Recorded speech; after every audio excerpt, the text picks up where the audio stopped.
有時聽啲朋友講咧，即使學咗催眠治療都冇信心去做 case 啊，咁好可惜噶嘛，係咪？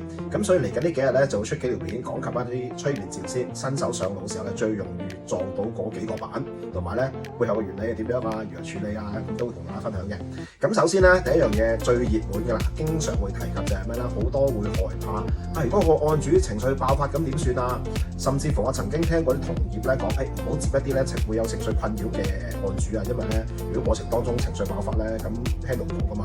咁我心諗，如果冇情緒困擾，使鬼揾你做催眠治療咩？空擔得意咩？就係因為要處理情緒困擾啊嘛。嗱，放心，其實咧，如果案主有情緒困擾咧，好事嚟嘅。首先，佢信任你咧，先至會喺你面前情緒爆發噶嘛。咁同埋咧，往往情緒爆發咧係俾到個釋放機會咧，可以解決，甚至乎可以舒緩到啲平時一啲好大嘅壓抑啊。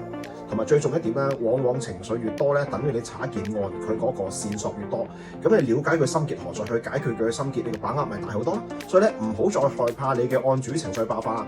情緒爆發其實係協助你繼續去處理呢種個案嘅一啲有利條件嚟嘅。我係催眠治療師阿 Sam，從事催眠治療已經9年時間，協助過千位案主解除心結，揾翻情緒上面嘅自由，亦都訓練咗好幾百位嘅學員，佢哋都有能力為人解除心結，助人助己。如果你都想學習貼地、實用、講人話、人性化嘅催眠治療學問，聯絡我啦。